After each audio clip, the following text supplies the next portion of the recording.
Welcome to the Oxford University Press and Mormon Apologetics video. All right, Will Bagley has had a few things to say about Oxford University Press. He's an award-winning Mormon historian. He wrote the best book on the Mountain Meadows Massacre entitled Blood of the Prophets.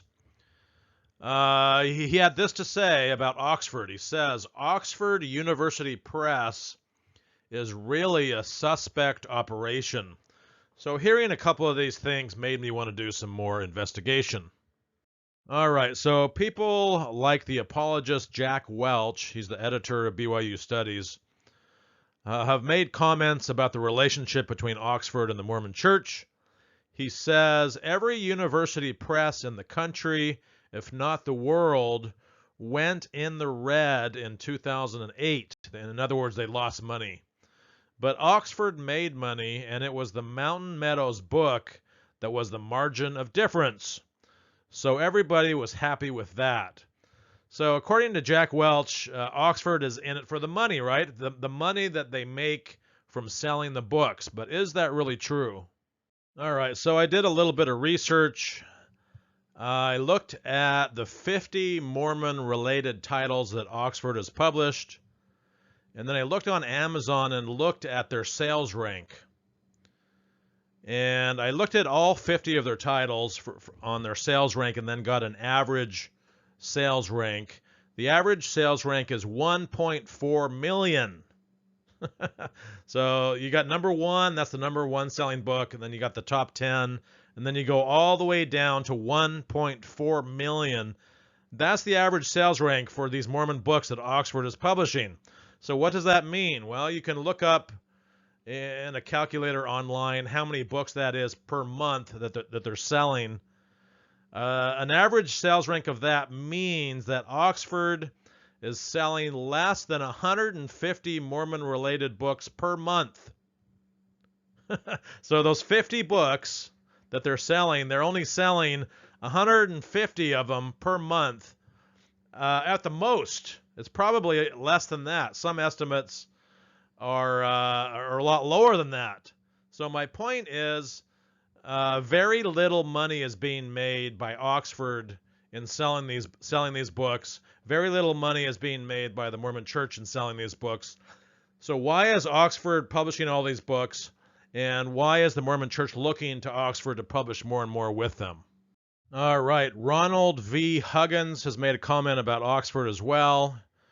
He's a doctorate of theology. He says Oxford's involvement with the Massacre at Mountain Meadows book, which came out in 2008, their involvement with that book is an absolute disgrace because of some of the apologetic arguments in that book. So now we have another person kind of drawing a little bit of attention to Oxford. We have Will Bagley and we have Ronald V. Huggins. All right, so there was an event with the authors of Massacre at Mountain Meadows. That's the church's version of what happened at Mountain Meadows, the latest. It came out in 2008. Glenn Leonard, Richard Turley, and Ronald Walker. The event was held at Ken Sanders Rare Books in Salt Lake City in 2008. C-SPAN filmed it, and the video is online. Go to the 59-minute mark, and you can see this in all of its context. But somebody in the audience asked the question, why was Oxford Press chosen for the book? Then Glenn Leonard says, well, who wouldn't, right? Because Oxford is supposedly so prestigious. And then Richard Turley and the crowd laughed because they're all thinking, well, who wouldn't go with Oxford? Because they assume that it's such an awesome press. And then Turley explains how it came to be that they chose Oxford. He says, when we had an opportunity to go with Oxford, and that came about just through a series of coincidental meetings, a friend of ours met someone from Oxford, and that led to a connection with us. So it's just kind of this coincidental thing, right? Is that really how it went down? Well, there's been Mormon authors before 2008 published with Oxford. We'll go over who those are. those are the ones that have first got into Oxford, and those are the ones who were probably the friend, quote unquote, that got these three authors in with Oxford. All right, so the first Mormon book to be published with Oxford was a book called Mormons and the Bible, The Place of the Latter-day Saints in American Religion. It was written by the Mormon apologist Philip L Barlow, and we'll go over more about him on the next slide. But it was published in 1991, 17 years before the Massacre at Mountain Meadows book was published. So he was the first guy to break through. This book was updated in 2013, so a lot of people may not know that it first was published in 1991. So he's the one that broke the ice. He might be the friend that introduced those authors of the Mountain Meadows book to Oxford. And here's a picture of Philip Barlow. Okay, so who is Philip L Barlow? Well, he's a Mormon. He's a former seminary teacher, raised in Bountiful, Utah, which is 80% Mormon. He's written for the pro-Mormon Faith Matters website. He was in a bishopric in Boston with Mitt Romney. He has appeared on many pro-Mormon podcasts, like the Faith Matters, Mormon Land, and LDS Perspectives. He gave a speech at the Maxwell Institute in 2016. So that's an apologetic group by the church that he's involved in. Gave a speech at the Maxwell Institute. And then he is also the current associate director of the Neil A. Maxwell Institute in 2020. So he's beholden to the church. He's involved in these apologetic groups like the Maxwell Institute, and he's the current associate director of that. He served on the Maxwell Institute Advisory Board Executive Committee. He's the former chair of the Mormon History and Culture at Utah State University. His book, Mormons and the Bible, is sold at Deseret Book, so they think of it as a pretty safe book for the average Mormon to read. His book is also sold at the Fair Mormon Bookstore, another apologetic group. His book, The Oxford Handbook of Mormonism, was promoted by the Deseret News and is also sold at the Fair Mormon Bookstore. So that means that it's approved by the church, basically, being sold at Fair Mormon Bookstore, at Deseret Book. They're not worried that it has controversial information for the average member of the church. So he comes from a very pro-Mormon background. He's not an objective person. So this is a pretty good get for him and the Mormon Church to get in with Oxford to be the first author with them.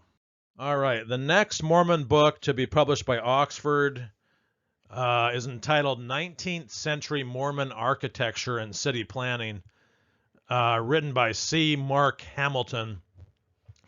Probably not a very controversial book. It's just basically about architecture. This was published in 1995. And here's a picture of C. Mark Hamilton. All right, so who is C. Mark Hamilton? Well, he was a Mormon as well. He was a BYU graduate, a BYU professor, a seminary teacher, and he served as a bishop. This is all in his past. I'm not giving the dates for these things. Obviously, he's not some of these things currently, but he has been in the past. So he's a very pro-Mormon guy, not an objective guy.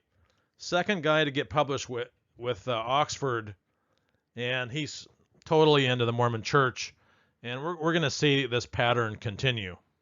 Okay, so the next person that we will talk about is Terrell Givens. He was the next person, the third person to publish with Oxford, and then he did a whole string of books with Oxford. So this might also be the friend, quote unquote, that Turley was talking about. Could have been Barlow, could have been Givens, maybe somebody else. He's making it seem like, well, it was just some kind of coincidence. But it's not a coincidence. Barlow and Givens had already been published through Oxford.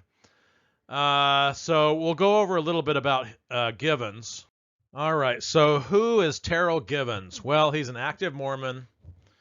He's a former Mormon bishop, a BYU graduate, currently in 2020 a senior research fellow at the Neil A. Maxwell Institute. That's pretty much all you need to know about him. He's an apologist. He does semi-truthful research and books, but he's also an apologist, which is in his books as well. He is the senior research fellow at the Neil A. Maxwell Institute, the main apologetic group for the church now. He's also written articles for Farms. That was the previous apologetic group for the church, the predecessor to the Maxwell Institute. Very apologetic works from Farms, and he's written articles for them. The New York Times calls Givens' work polemical, in other words, not scholarly. And Givens has appeared on pro-Mormon podcasts like Faith Matters, Maxwell Institute, Mormon Matters, Mormon Land, LDS Perspectives, and Fair Mormon. Fair Mormon is the other major apologetic group of the church. Givens also goes around giving these kind of secret firesides for doubting Mormons and, tries to use his apologetic arguments to keep people in the church. Not exactly an objective guy to be publishing with Oxford. All right, so the first book of Givens to be published with Oxford is entitled The Viper on the Hearth, Mormons, Myths, and the Construction of Heresy, published in 1997.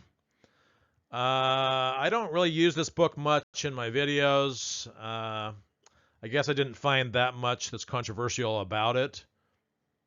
All right, the next book to be published by Oxford, and then we'll go over some more of Givens' books in a minute. But the next one was published in 1998. It was called Mormons in America. The authors were Claudia Bushman and Richard Bushman. They're married. This book was updated in 2001, so people may not know that it goes back to 1998. Richard Bushman is a very similar type of a person to Givens. He's another semi-truthful Mormon writer who also puts in apologetics to his works. We'll go over a little bit more about Richard later. On the next slide, we'll go over Claudia. And here is a picture of Claudia and Richard Bushman.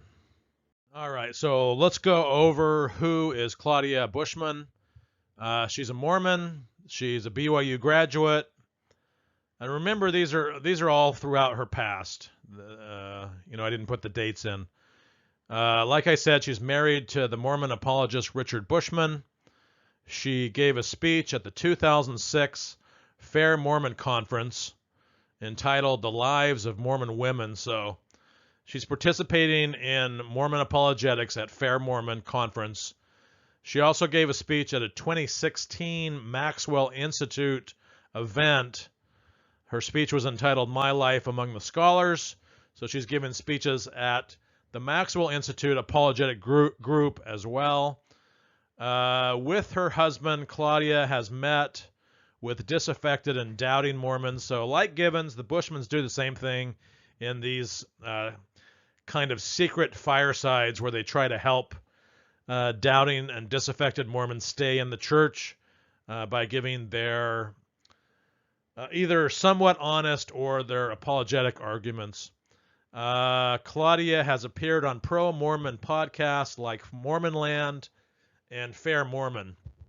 So again, participating in an apologetic group in their podcast. Mormon Land might be a little more controversial of whether that's pro-Mormon.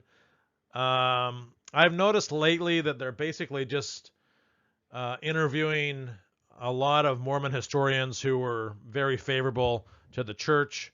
That's why I call them pro-Mormon now. And the Salt Lake Tribune is really turning a lot more pro-Mormon now too, as it is now owned by the Huntsmans. All right, the next Mormon book published by Oxford is called Women of Principle, Female Networking in Contemporary Mormon Polygyny, written by Janet Bennion. I think she went and stayed with some polygamy families in their community and studied them kind of as an anthropologist. This one came out in, was published in 1998 by Oxford. Has the potential to be somewhat controversial. And here's a picture of Janet Bennion. All right, so who is Janet Bennion? Well, she was born in Vernon, Utah, pretty Mormon town. Professor at Utah Valley University. It's right next to BYU in the past. She was an active Mormon when Women of Principle was published, but she is no longer attending church, no longer active. So, not really that much of an apologist, but she was Mormon when the book came out. Okay, so here is the updated version of the Bushman's book, Mormons in America. They gave it a new title. It's now called Building the Kingdom, A History of Mormons in America by the Bushmans. Came out in 2001. All right, so let's get back to more of the Givens books, because he was a key figure here early on with Oxford. This book, published in 2002, is called By the Hand of Mormon, the American Scripture that Launched a New World Religion, by Terrell L Givens. I was looking in the Ostling's book called Mormon America, and they called this book, By the Hand of Mormon, a faith-affirming book, and said that Givens uses Farms arguments in it. So basically he's using a bunch of Farms apologetic arguments in this book, about the Book of Mormon, but published by Oxford. So my question is, and we'll go over this more as we go on, but my question is, why is Oxford publishing books, Mormon books, that have a bunch of Mormon apologetic arguments in them? Those apologetic arguments are BS. They are nonsense. They have been debunked by real scholars. Maybe Oxford doesn't know this. Maybe Oxford doesn't understand the arguments well enough to know what the apologetics are, to really know what the controversial things are in these books. But any arguments from the Maxwell Institute, any arguments from Farms, any arguments from Fair Mormon are going to be very, very flawed. And either Oxford doesn't know about this, or something fishy is going on. All right, so another source here that says basically the same thing. This is regarding the book By the Hand of Mormon by Givens. This was an article in Dialogue, a Journal of Mormon Thought, by Mark Bowen and James Olson. They say Terrell Givens spends Chapter 5 of By the Hand of Mormon showcasing much of the important Book of Mormon research done by Farms and BYU scholars. These guys are actually active Mormons as well. This was in a footnote, I think. But they're admitting, too, that Givens in this book is using a lot of the arguments from Farms and from BYU. And I am telling you, those are crap arguments. Okay, the next book to be published by Oxford is also by Givens. And we're going to go through a bunch of his books. It's called People of Paradox, A History of Mormon Culture, published in 2007. I don't think it's that controversial of a book. I occasionally get a quote here or there from it. But it's basically about Mormon culture. But, all these books published by the apologist Givens. All right, a couple of years later, in 2009, Oxford published Joseph Smith Jr. Reappraisals After 2 Centuries. Each chapter written by a different historian or scholar, and sometimes you might want to say scholar, quote, unquote, or apologist. This book was edited by Reid L. Nielsen and Terrell L. Givens. We've already kind of gone over who Givens is. On the next couple slides, we'll go over who Reid Nielsen is.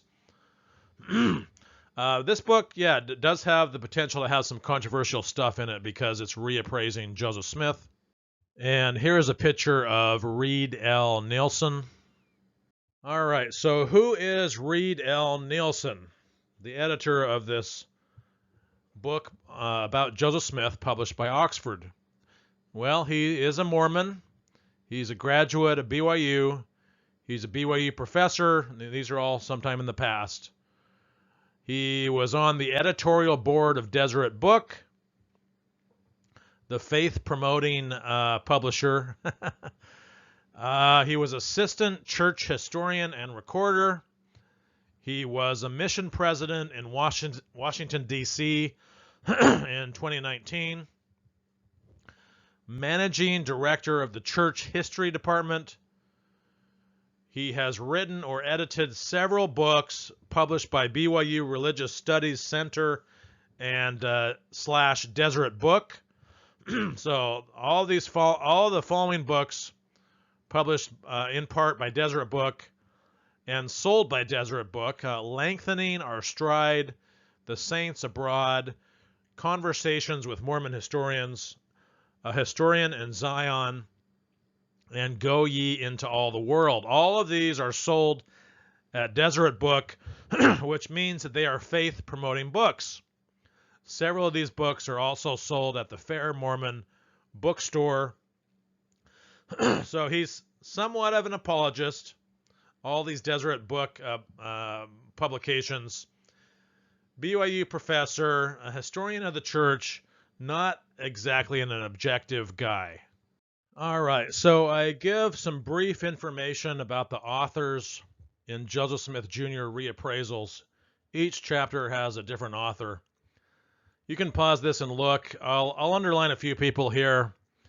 One chapter by Reid L. Nielsen here, who we just talked about. One chapter by Terrell Givens, who is an apologist. Let's see, who else we got? We got Richard Dilworth Rust, who is also an apologist. Let's see, we have Richard Bushman, who is an apologist. We have Kevin Christensen, who is an apologist. We have Lori Maffley Kipp, who's a non-Mormon, but also a Maxwell Institute fellow. So she's a fellow with that apologetic organization. You can look at the others, several BYU professors, etc. All right, so here's the data. Kind of broke it down by percentage. This is regarding the authors in Joseph Smith Jr. reappraisal. So 56% of them are Mormon. 44% are non-Mormon. That's not too bad. That percentage goes down over time as Oxford publishes more books. But in this one, they had 44% that are non-Mormon. 25% are Mormon apologists. So that's kind of a good get for the Mormon Church. To be able to get 25% of your authors in this book as Mormon apologists allows them to get in, and 25% of the book, some of their apologetic arguments. That's pretty good for the church. And then as time goes on, they're able to get more and more apologetic stuff in these Oxford published books. 38% have graduated from BYU. 25% are BYU professors. So that's pretty good for the church. And there are no critics, as far as I can tell, at least that I'm aware of, that I know. And I know quite a few different Mormon critics. There are no critics in this book. That is going to be another theme that comes up over and over. No critics. All right, the next one is published by Terrell Givens. The Book of Mormon, a very short introduction, published in 2009. It's got a lot of apologetics in it. And for this one, I did go through the book and found quite a few things in there. All right, and the Mormon authors Mark Bowen and James Olson admit that it is full of apologetic arguments, this book entitled The Book of Mormon, a very short introduction by Givens. This is from the dialogue article again. It says a very short introduction makes use of the scholarship from Farms and BYU scholars. And I'm going to go over some of those apologetic arguments next. All right, so let's go over some of the apologetics that's in this book, the Book of Mormon, a very short introduction, Terrell Givens. On page 6, he calls Nephi an historical character, and he does that throughout the whole book. This historical character, that historical character. So basically assuming that the Book of Mormon is a historical book, a history book. Givens mentions John Sorensen's Farms apologetic arguments. On page 117, he says, Sorensen has collated an impressive array of biological evidence to support Book of Mormon historicity. Sorensen's one of the main apologists for the Book of Mormon. He mentions NHM, which was carved into an altar in the Old World. He says that NHM is the Nahom place that's mentioned in the Book of Mormon. NHM has to be Nahom, mentioned in the Book of Mormon. On page 117 and 118, he says, these altars appear to be the first hard archaeological evidence for the historicity of the Book of Mormon. Altar with NHM written on it is hard archaeological evidence for the historicity of the Book of Mormon. Pretty insane that Oxford lets that go in. He gives apologetic arguments about American Indian DNA on page 118. Of course, we know that the Indians are not from Jerusalem. They are from Asia. He gives arguments from Hugh Nibley regarding Book of Mormon historicity. You can find that on pages 118 and 119. As an example, on page 119, he says, a recent outline of Nibley's work on the Book of Mormon surveys 45 topics where he, Nibley, finds historical corroboration for Book of Mormon themes, practices, and textual elements. It's kind of crazy that the Mormon Church and Givens is getting in these apologetic arguments by Nibley into a book published by Oxford. Givens quotes Farms, who says the Book of Mormon has ancient and complex literary forms which Joseph Smith is highly unlikely to have discovered on his own. That's on page 120. Page 121, he mentions John Welch's chiasmus arguments for Book of Mormon historicity. He says these chiasmus are remarkably intricate and extensive. So just a ton of apologetic stuff that got into this book. Okay, same book here, a very short introduction in a section entitled Further Reading on page 134, and I say it's further apologetical reading. All of the authors on here are apologists that he recommends for further reading. So we have Richard Bushman. He recommends Mormonism, a very short introduction in 2008. That was published by Oxford. We're going to go over that book as well. Bushman has a ton of apologetics in that book as well, published by Oxford. He says Bushman is the foremost historian in the field. How convenient, huh? He lists his own book, Terrell Givens by the Hand of Mormon, as a source. We know that has apologetics in it. We know it has Farms arguments in it. He recommends Grant Hardy, the Book of Mormon, a reader's edition. Hardy is also an apologist. He recommends Hugh Nibley's book, Lehi in the Desert, published by Farms, which came out in 1952. He says you should read Perry and Daniel Peterson and John Welch's book, Echoes and Evidences of the Book of Mormon, which is also published by Farms. So, like I said, all of those above authors are apologists. He also mentions two works by critics that you can read by Brent Lee Metcalf and Dan Vogel. So, at least he put in a couple works by critics, but he's putting in all of these apologetic works full of nonsense as further reading, and Oxford is letting them do this. All right, the next book was published in 2011 by Oxford, written by Terrell Givens and Matthew J. Grow. We already know who Givens is. We'll go over who Matthew J. Grow is on the next couple of slides. This book is entitled Parley P. Pratt, the Apostle Paul of Mormonism.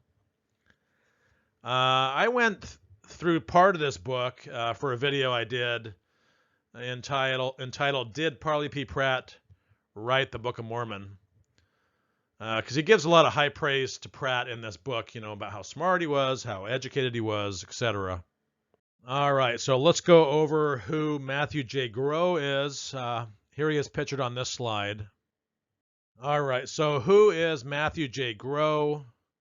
Well, he's involved in a lot of apologetics as well. He's a Mormon guy, graduate of BYU. He's written articles for BYU Studies. BYU Studies is fairly faith-promoting scholarship. They don't put too much controversial stuff in there, although occasionally you'll find something here or there. Grow has met with disaffected and doubting Mormons, kind of on the side, trying to help people stay in the church. He is a director of publications for the Church History Department, editor of the First 50 Years of Release Society, which is sold at Desert Book. Gave a speech at the 2014 Fair Mormon Conference, so there he's involved in apologetics. Gave a speech at the 2015 Fair Mormon Conference entitled The Accounts of Joseph Smith's First Vision, a controversial subject, because in the first version of Joseph Smith's first vision, he says he only saw the Lord. We're going to go over that in this video too. But again, being involved in Fair Mormon Apologetics, also gave another speech at the 2016 Fair Mormon Conference regarding the Council of 50. Gave a speech at a Maxwell Institute event in 2016 entitled The Role of the Church History Department in Mormon Scholarship. So he's involved in all those Fair Mormon conferences, involved with the Maxwell Institute. He has appeared on pro-Mormon podcasts like LDS Perspective. So very involved in Mormon apologetics. All right, next we have another book by Terrell Givens, published in 2014, Wrestling the Angel, The Foundations of Mormon Thought, Cosmos, God, and Humanity. I have this book. I have used it for some videos. It's got some semi-truthful scholarship in it, but also, a little bit of apologetics, as Givens likes to do. All right, and then Givens does another book for Oxford. So you see all these books that Givens has done for Oxford.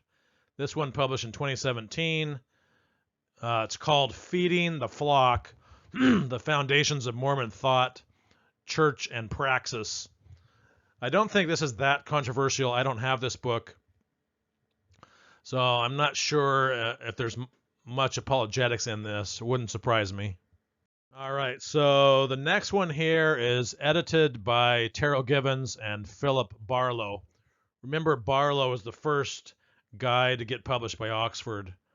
This was published in 2019.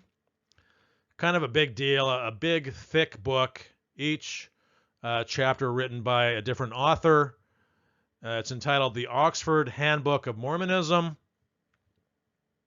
All right, so I did quite a bit of research for each of the authors for each chapter in this book, The Oxford Handbook of Mormonism. So brief information about all of these authors.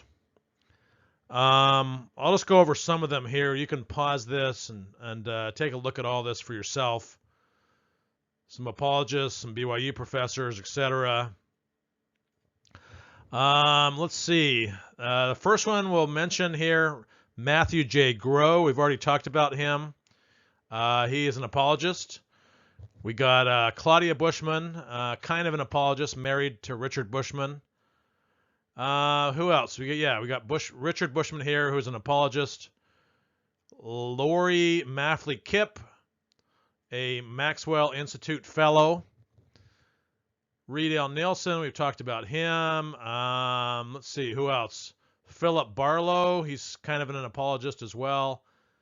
David L. Paulson, also an apologist. Terrell Givens, an apologist. Samuel Morris Brown, an apologist. Let's see, who else we got? Bunch of BYU professors. Armand Moss, he's also an apologist. I've read some of his works. He likes to do Mormon apologies for the whole blacks in the priesthood thing. Let's see, who else? Some more BYU graduates, BYU professors. Any more apologists here? We got Spencer Fluman. He's an apologist. I think he's involved in the Maxwell Institute. Yeah, Fluman is a Mormon, a BYU graduate, a BYU professor, and an apologist. Anybody else? One more apologist. Daniel C. Peterson is also an apologist, and the rest, yeah, you can look at on your own. All right, so some statistics about the Oxford Handbook of Mormonism. 680 pages, came out in 2019. So it's kind of a big deal. I think it was promoted in the Desert News.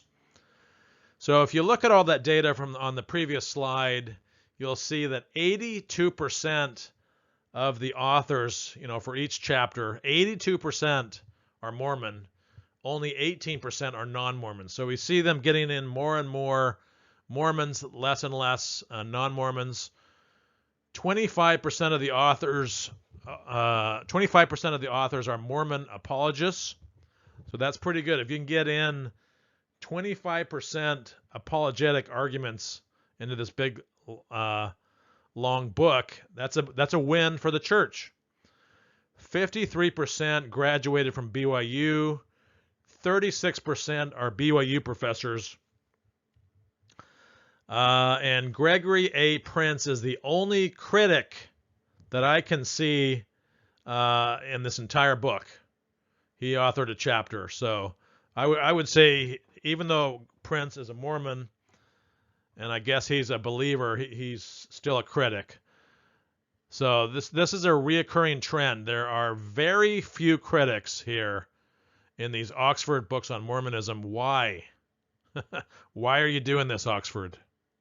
All right, so the next book here published by Oxford is probably the most controversial book that they published, because it's regarding the Pearl of Great Price and the Book of Abraham. So I got this book. I went through it to find all the apologetic arguments. There's a lot. Published in 2019, The Pearl of Greatest Price, Mormonism's Most Controversial Scripture by Terrell Givens, with Brian M. Hoglid. So I guess Hoglid helped him. He no longer believes in the Pearl of Great Price or the Book of Abraham. That's Hoglid. He's went on the Radio Free Mormon podcast and talked about that. But I guess the main author here is Terrell Givens, and there's a ton of apologetics in this book. All right, so let's go over some of the apologetics here in The Pearl of Greatest Price, 2019 by Terrell Givens, published by Oxford Books. First part we'll talk about here is the translating or the explaining of the facsimiles in the Pearl of Great Price in the Book of Abraham. This is on page 142 of Givens' book.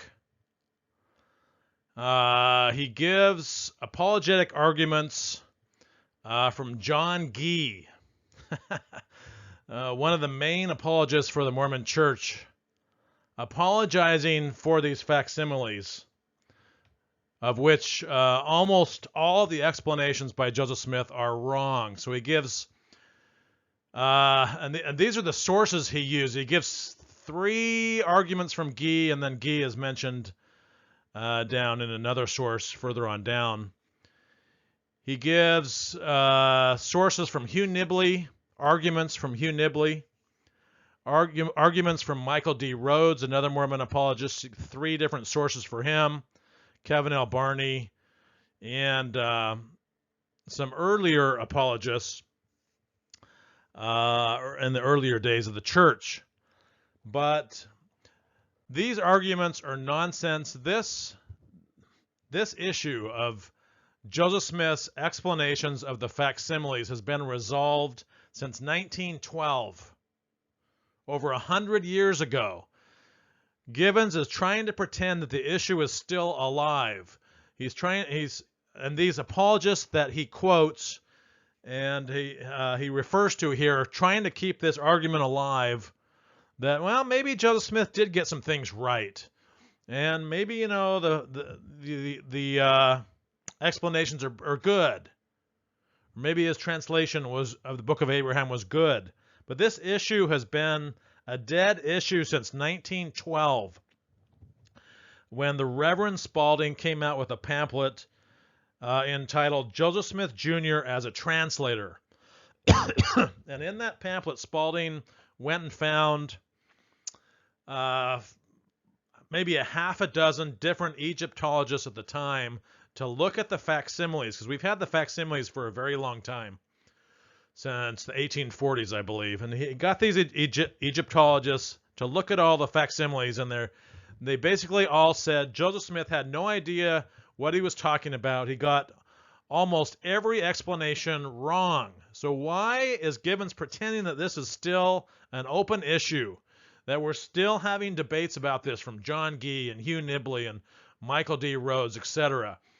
Oxford may not be aware of what the arguments are. They may not be aware that this is a dead issue. It's already been decided long ago in 1912 scholarship.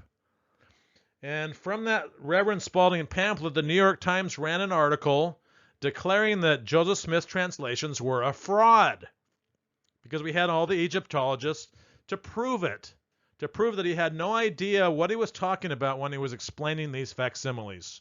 All right, so let's go to the next issue regarding the Book of Abraham in The Pearl of Greatest Price, 2019, by Terrell Givens. Do we have the source documents? And these arguments start on page 153 of Givens' books. That's another argument the church likes to use. Maybe we don't have the source documents from which the Book of Abraham came from. It's nonsense. We do have them, and we know what they are, and we know what was supposedly translated, or what Joseph Smith tried to translate. But Givens gives apologetic arguments, basically casting doubt that maybe we don't have the source documents for the Book of Abraham. We do. We have facsimile 1. Right to the left of it were all of the hieroglyphs or hieratic characters that Joseph Smith used to put into the Abraham Egyptian papers, or the Kirtland Egyptian papers. He put all of those hieroglyphics or hieratic characters on the left, and then he explained them on the right, and that became the Book of Abraham. We have the source for where the Book of Mormon, Book of Abraham came from. We have it. It's been shown in Dialogue, a Journal of Mormon Thought in the 1960s. It's been proven. Oxford may not be aware of this. And maybe they're kind of believing some of these crazy apologetic arguments by Givens. Givens gives arguments from Kerry Muhlestein, one of the main Mormon apologists for the Book of Abraham. A couple more arguments from John Gee, and these are the sources here. Couple more arguments from Hugh Nibley. Actually, 1, 2, 3, 4, 5 more sources for Hugh Nibley. We just don't have the source documents. And then another one from Michael D. Rhodes. We have the source documents. This is a dead issue. All right, the next thing in the Pearl of Greatest Price is on page 159 that I'm going to go over. The Egypticity of the Book of Abraham. So they look at the text of the Book of Abraham and say, hey, some of this stuff really fits with the context of Egypt, with the culture of Egypt. They try to find parallels. So maybe they have found a few parallels here or there that the Book of Abraham kind of matches up with Egyptian context and culture. So Givens gives all these apologetic arguments trying to show all these parallels from people like Kerry Muhlestein, one of the main Book of Abraham apologists at BYU, and also John Gee again. He gives 4 arguments and sources for Gee, saying, oh yeah, look at all these parallels. Then he gives 6 sources and arguments from Hugh Nibley, showing all the ways that of the Egypticity of the Book of Abraham. So there might be a few parallels here or there, and some of these Joseph Smith would have had in his time. But the main issue is, did Joseph Smith translate the hieroglyphics or the hieratic characters and the facsimiles correctly? Did he translate all those correctly? If he didn't, we know he's a fraud. And all these other parallels of Egypticity don't really matter, because we know that he got the translation wrong. But they like to use all these things to try to get you to think, oh yeah, Book of Abraham's an ancient book. It really fits in well with ancient Egypt, blah, blah, blah. So we got Muhlestein, Gee, Nibley, bunch of arguments from them, a few more apologists down on the list here. All right, the next one is also from Terrell Givens. I think this is his last one that we're going to go over, and his latest, published in 2020 for Oxford. It's called Mormonism, What Everybody Needs to Know, and he puts quite a bit of apologetics into it. All right, so let's go over some of the apologetics by Givens in his last book for Oxford, Mormonism, What Everybody Needs to Know, 2020. First Vision, page 10 of that book, he does some apologetics, because if you study the First Vision at all, you know there's multiple accounts. The first account is by Joseph Smith in his own handwriting, and he says he only saw the Lord, not God and Jesus. So Givens knows this is a controversial issue, and he gives a little bit of apologetics regarding it. He says in the 1832 account, Joseph Smith, mentions the Lord appearing. Yes, only the Lord. Of course, Givens doesn't say that. Only the Lord, not God and Jesus.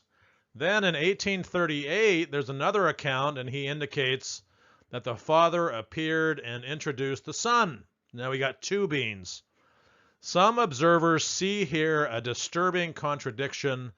Did 1 or 2 personages appear? Yes, it is disturbing, and I did a whole video on it, of all the different contradictory accounts of who appeared to Joseph Smith in the First Vision.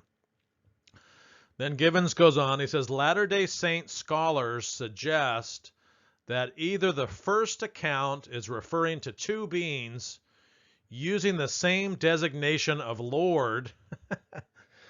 How do you get 2 beings out of that? Joseph Smith says it was the Lord. How does using the designation of the Lord refer to 2 beings? Oh, God the Lord and Jesus the Lord. Joseph Smith never talked like that. There's always the Father and the Son.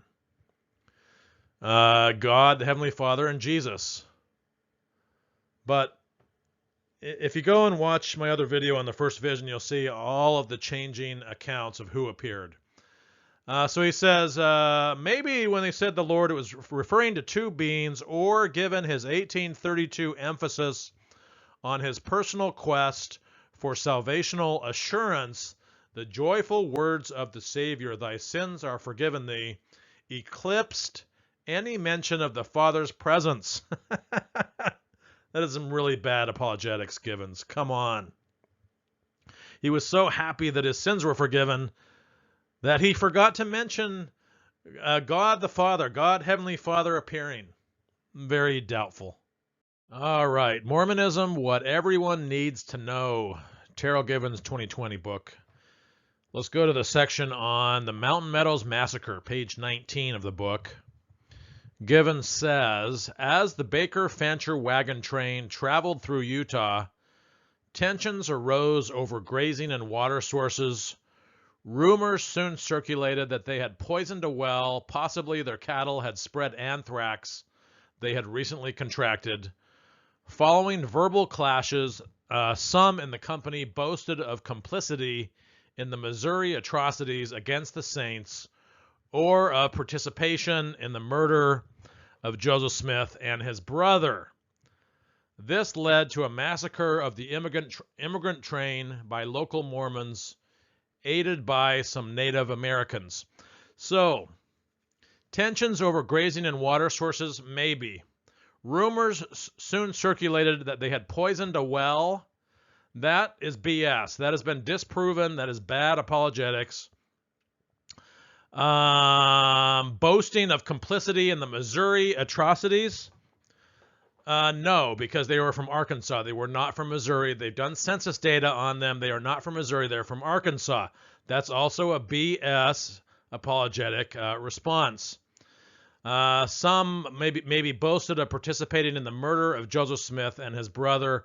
Probably not likely, because the Mormons would react strongly to that. And these immigrants, these men, women, and children, mostly women and children, just wanted to travel through Salt Lake and get to California. So a lot of problematic apologetics here.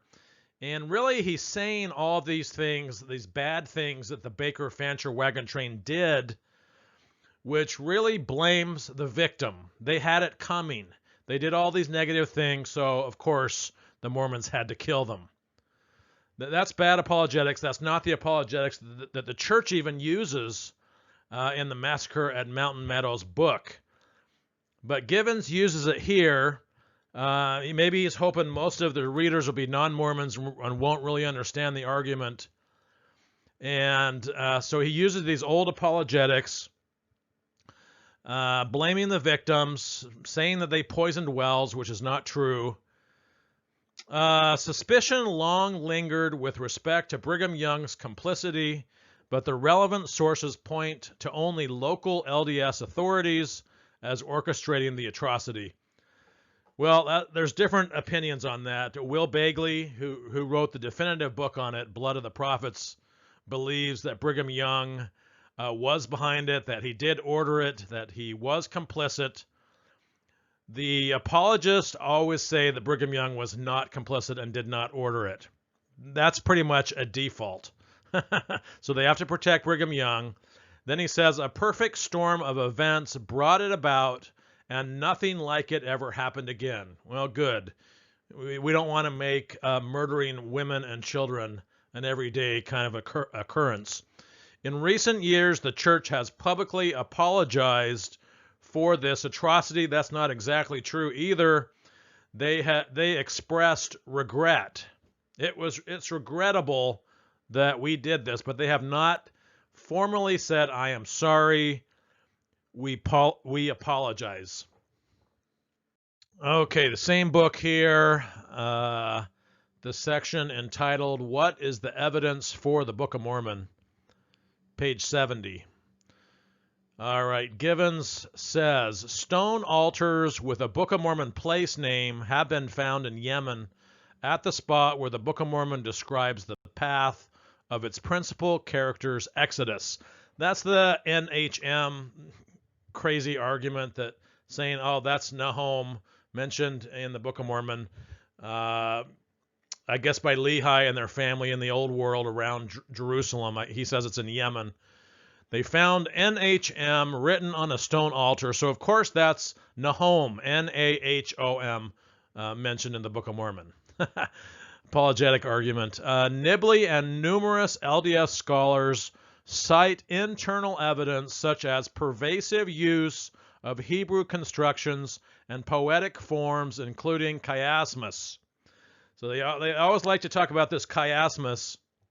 That is an apologetic argument. It's a Hebrew structure that's found in old Hebrew writings. It's also found in the Book of Mormon.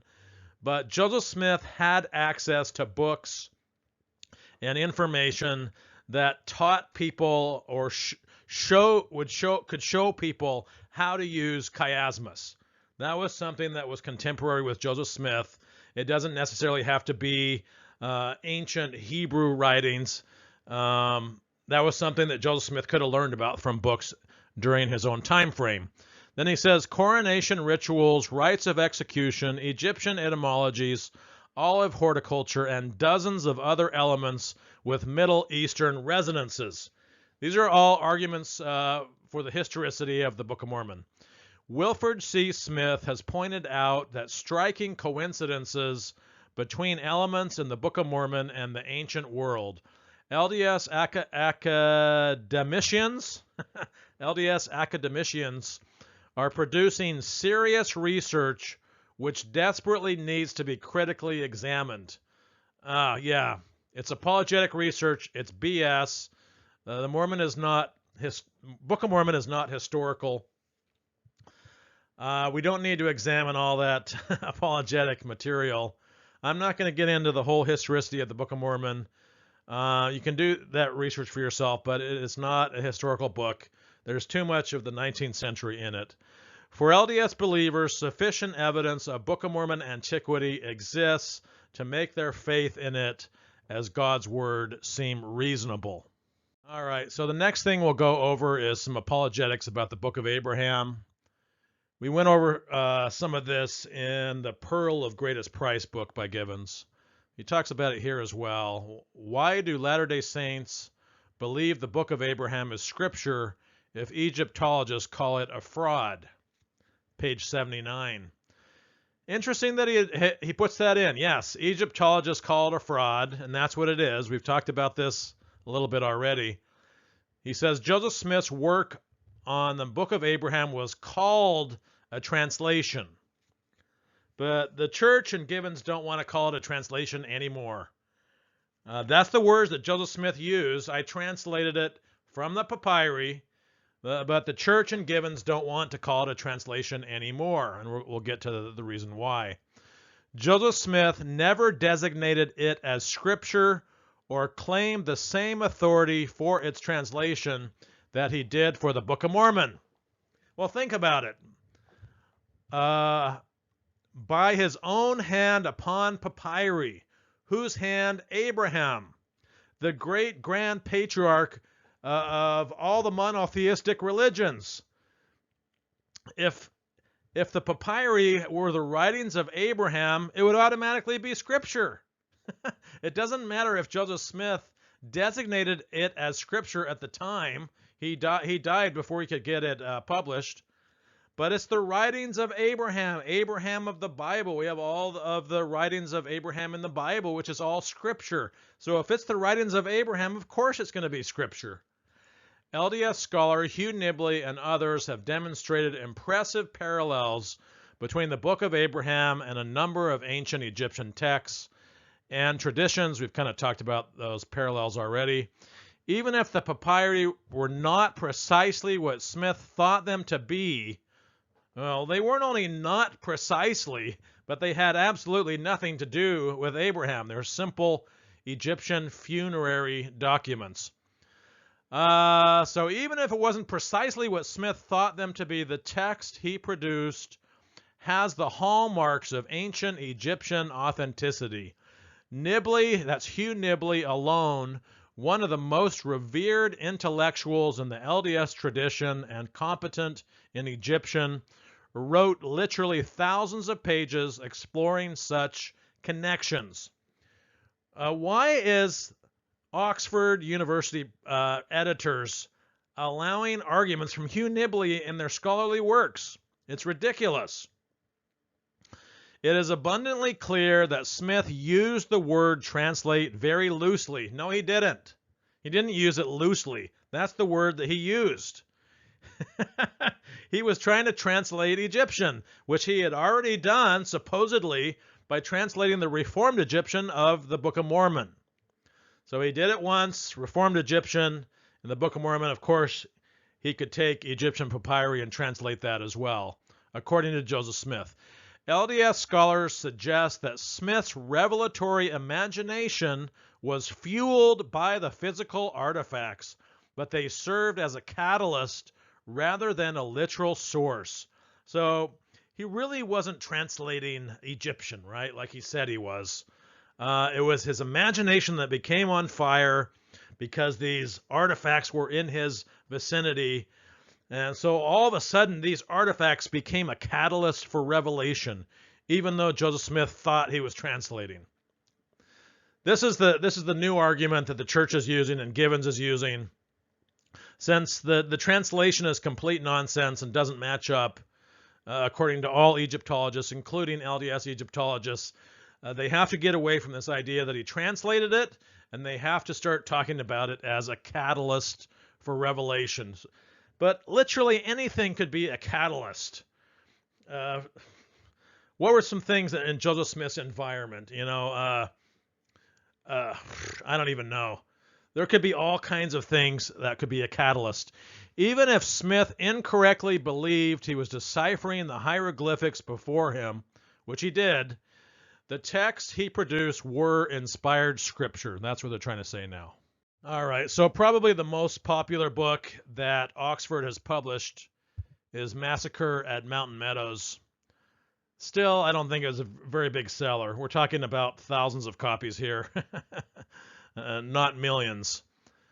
Yes, published in 2008.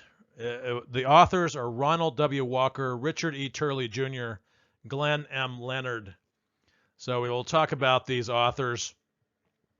I think the work is still somewhat apologetic, even though it's the most honest treatment that the church has done so far. They don't deal with the issue of blood atonement very well at all. They don't talk much about that. They try to get Brigham Young off the hook, of course. All apologists do that. There are some problems with it. Turley is fond of saying that the Indians killed all the women and children. So let's go over who these authors are. All right, so the first one we'll go over is Ronald W. Walker. Here he is pictured. All right, so who is Ronald W. Walker, one of the authors? Well, let's go through his history. I think he passed away in 2016. Rest in peace, Ronald. But he was a Mormon. He was a BYU professor, a graduate of BYU, a Mormon seminary teacher, Mormon church historian. The book that we're talking about here, Massacre at Mountain Meadows, is sold at the Fair Mormon and Deseret bookstores. That means it's church approved. It's approved for the general readership of the church, so it's faith promoting enough to be sold at Deseret Book. Okay, the next author is Richard E. Turley. Okay, who is Richard E. Turley Jr.? Well, he's a Mormon, graduate of BYU, managing director of the church's public affairs department, 2016 to 2020. So that's a tough job. Official Mormon church historian in his past, managing director of the family and church history department. His father was a general authority. He has appeared on pro-Mormon podcasts like Mormon Land, LDS Perspectives, The Cultural Hall, Past Impressions, and Latter-day Profiles. So many Mormon podcasts. The church and members of the church have just flooded the internet with all these podcasts. He gave a speech at the 2007 Fair Mormon Conference entitled Reflections on Mountain Meadows. Probably did some apologetics at that Fair Mormon Conference, since it is an apologetic conference. He wrote an apologetic book about Mark Hoffman, which was called Victims, the LDS Church and the Mark Hoffman case in 1992. Probably the worst book written about that. He wrote 2 books for Deseret Book, How We Got the Doctrine and Covenants and How We Got the Book of Mormon. So those are faith-promoting books. He is also one of the editors for the Women of Faith in the Latter Days, which is 4 volumes so far, which was also published by Deseret Book. So all faith-promoting stuff, Women of Faith. He has spoken and participated in Mormon rescue firesides, trying to help disaffected Mormons stay in the church. He's participated in those rescues in Sweden and in Boise, Idaho. So, pretty Mormon guy, kind of an apologetic guy. All right, the last author of Massacre at Mountain Meadows is Glenn M. Leonard. Who is Glenn M. Leonard? Well, he's a Mormon. He's a BYU professor. Starting to see a pattern here, aren't we? Mormon, BYU professor, graduated from BYU. But Leonard did not graduate from BYU, I guess. Senior research historian for the LDS Church, a native of Farmington, Utah, which is 78% Mormon. He's the director of the Museum of Church History and Art. He has been a bishop and a stake president. He has published 2 books for Deseret Book, Nauvoo, A Place of Peace, A People of Promise, and The Story of the Latter-day Saints in 1976.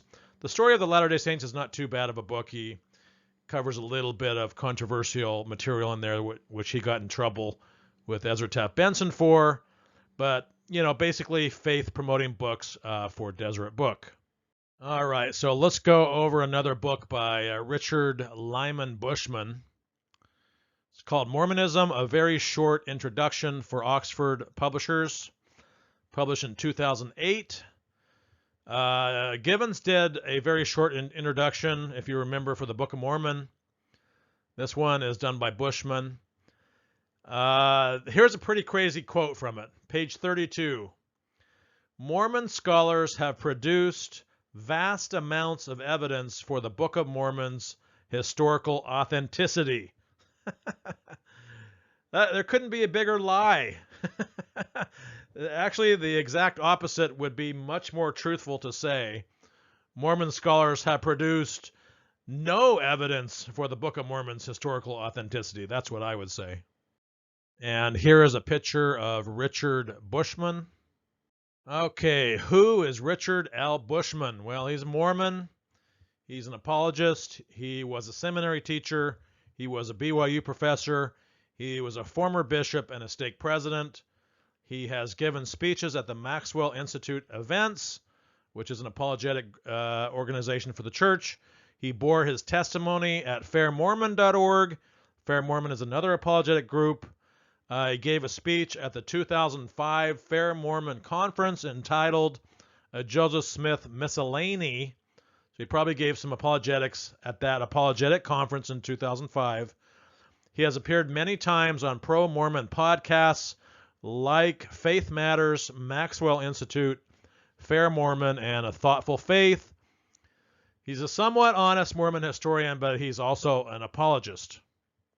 All right, so he gives a lot of the same arguments that Givens gave in his book, a very short introduction to the Book of Mormon. This is a very short introduction to Mormonism by Bushman. We go to the section called Evidence for the Book of Mormon, page 32. First thing he's going to talk about is NHM again, Nahom. They think that this is such strong evidence. Mormon scholars have located a site on the route of Book of Mormon people on the Arabian Peninsula bearing the same name as one assigned in the Book of Mormon, Nahom, a name unknown in Joseph Smith's time. Yeah, I'm sure it was really difficult to come up with the name Nahom, N-A-H-O-M. Then he says, the opening pages of the Book of Mormon relate a vision of God sitting on his throne that follows closely the pattern of throne visions found in ancient literatures. Then he says certain passages in the Book of Mormon follow the scriptural form of chiasmus. We've already talked about that. And then he talks about farms and all their great research. In recent years, Farms, now part of BYU, has produced hundreds of publications in defense of the Book of Mormon. Many Mormons are persuaded that the evidence is overwhelming. So this is all apologetic stuff that Oxford is allowing into their scholarly books. So they're allowing non-scholarly arguments to come into their scholarly press. All right, so he has to give a bunch of apologetic responses for the Book of Abraham as well. This is one of the biggest problems for the church. Since the papyri bear no resemblance to Abraham, the Joseph Smith translation is completely wrong. Explanations for the facsimile is completely wrong. But you can go to this book, a very short introduction to Mormonism on page 69 for the Book of Abraham stuff. Bushman says, knowing no Egyptian, Joseph Smith once again relied on inspiration for the text. That's not what Joseph Smith said. He said he translated it from the papyri. He translated the Egyptian, and it contained the writings of Abraham. They have to get away from that because the translations don't match up. So now he says Smith received the text through inspiration or through revelation.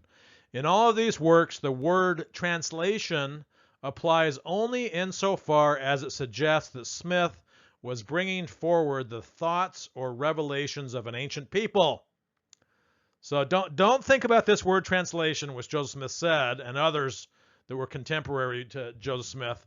Don't think about that translation. We want to get away from that. He just simply brought a revelation about Abraham, since the papyri said nothing about Abraham, and the papyri in the wrong period of time. Then he says, some Mormon scholars maintain that since only scraps were found at the Metropolitan Museum, the actual Abraham text had not yet been recovered. That's BS. We have the source. We've talked about that. Other Mormon scholars theorize that the scrolls were an occasion for a revelation about Abraham rather than the actual writings by the ancient patriarch. So they have to get away from the translation idea and get to the idea that Joseph Smith got it by revelation. More significant than the translation process, Mormon scholars said were the similarities between Smith's Abraham and the many pseudepigraphic writings about the patriarch that had come down from antiquity. So again, trying to get away from the translation. More significant than the translation were the similarities between Smith's Abraham and other writings about Abraham. Okay, Mormonism, a very short introduction, 2008 by Richard Bushman. Let's go to the Mountain Meadows Massacre section, page 95. He says, Mormons slaughtered around 120 non-Mormon immigrants. He does not mention that most of them were women and children. How convenient. When a few of the migrants got drunk, threatened the Mormons, and derided Joseph Smith in Cedar City, the local church and militia leaders, who were the same people, invited the Indians to run off the immigrants' cattle, make the Indians run off their cattle, and give them a scare. The migrants were drunk. They threatened the Mormons. They derided Joseph Smith. So let's blame the victims. So they did all these things, so the Mormons had to kill them, right? Blame the victims. The situation got out of hand when an overzealous Mormon named John D. Lee fired on the train. So this kind of goes to the point of who started it. And it looks like here Bushman blames John D. Lee for firing the first shot. He's been the historical scapegoat. Let's blame it on John D. Lee. He started it. That's not true. So John D. Lee fired on the train and a full-scale Indian onslaught ensued. John D. Lee, the Mormon, only one Mormon, fired a shot, and then the Indians started an onslaught. The Indians started it. That's not really true either. It was a mixture of local Mormons and Indians who started it. It wasn't just John D. Lee. It wasn't just Indians. It was a mixture. Then he says, Brigham Young has been blamed for ordering this massacre, but he was far too astute not to see the damning effect of such an event on Mormon fortunes. Oh, really? Of course they have to protect Brigham Young. Every apologist will do that. No hard evidence that he ordered the massacre has ever been found. That's true because the Mormons destroyed it all. Go watch my video, Mountain Meadows Massacre Cover-Up. I go through all of the evidence that's been destroyed by the Mormons. For years, efforts were made to locate the perpetrators, but only John D. Lee was ever convicted for the crime. Brigham Young did not make efforts to find the perpetrators. He tried to protect them from any kind of legal responsibility. Brigham Young hid them, so that's a lie. Brigham Young never made efforts to locate the perpetrators, and then he makes it sound like John D. Lee again was the scapegoat. Only one Mormon was ever convicted. That's because Brigham Young protected them, and hardly anybody else ever went to court. All right, so like Givens, Bushman has a section in here called Further Reading on page 121. He recommends reading Terrell L. Gibbons' book By the Hand of Mormon, which has a bunch of apologetics in it. He recommends Hugh Nibley's book Sense Cumorah, which was published by Deseret Book and Farms. One of the major apologists for the church. He also recommends John L. Sorensen's book, An Ancient American Setting for the Book of Mormon, published by Deseret Book and Farm. So those are all the apologetical books that you can read for further reading. Pictured above, we got Hugh Nibley on the left, John Sorensen on the right. All right, the next book published for Oxford regarding Mormonism was called Understanding the Book of Mormon, a Reader's Guide. Grant Hardy is the author, published in 2010. And here is a picture of Grant Hardy. All right, who is Grant Hardy? Well, he's a Mormon. Starting to see a pattern here, huh? BYU graduate, an apologist for the church, bore his testimony at Fair Mormon, gave a speech at the 2016 Fair Mormon Conference entitled More Effective Apologetics. In other words, how to keep people in the church when they hear controversial information. He was the editor of the Maxwell Institute Study Edition of the Book of Mormon, another testament of Jesus Christ. He has appeared many times on pro-Mormon podcasts, such as Maxwell Institute, Book of Mormon Central, and LDS Perspective. So, Mormon guy, kind of an apologetic guy. Okay, the next one was written by Patrick Q. Mason, one of the neo-apologists, trying a softer and more gentle strategy to keep people in the church, which is not true. His book is called The Mormon Menace, Violence and Anti-Mormonism in the Postbellum South, published in 2011. All right, here's a picture of Patrick Mason. Been listening to a few of his talks here as I let my voice rest in between slides, listening to some of his neo-apologetics. All right, so who is Patrick Mason? Well, he's Mormon. He's a BYU graduate. He was the chair of Mormon history and culture at Utah State University, former chair of Mormon studies and professor of religion at Claremont Graduate University. He is the author of Planted Belief and Belonging in an Age of Doubt, published in 2015 by Deseret Book and the Neil A. Maxwell Institute. It's another book to help doubting Mormons stay in the church. How to deal with your doubts. Published by Neil A. Maxwell Institute, so it's an apologetic book. Planted is sold at Deseret Book, Fair Mormon, and the Maxwell Institute, all faith-promoting publishers. He also is the editor of a book called Out of Obscurity, which is also sold at Deseret Book. He has appeared on pro-Mormon podcasts, such as All In, or the LDS Living podcast, also the Faith Matters podcast. He gave a speech at the 2016 Fair Mormon Conference entitled The Courage of Our Convictions, Embracing Mormonism in a Secular Age. That's an apologetic conference. He has written for pro-Mormon Faith Matters and Maxwell Institute websites, apologetic stuff. Wrote a chapter entitled A Modern Religion in the book To Be Learned is Good, published by the Maxwell Institute. He has posted several book reviews for BYU Studies. He's written several op-ed pieces for the Deseret News. Pretty Mormon guy and an apologetic guy. All right, the next book, Modern Polygamy in the United States, Historical, Cultural, and Legal Issues, edited by Cardell K. Jacobson with Laura Burton. So I guess each chapter was probably written by a different author. This has the potential to have some controversial stuff in it. Published in 2011. And here's a picture of Cardell Jacobson. And who is Cardell K. Jacobson? Well, he's a Mormon, he's a BYU graduate, he's a BYU professor, and he's written for BYU Studies.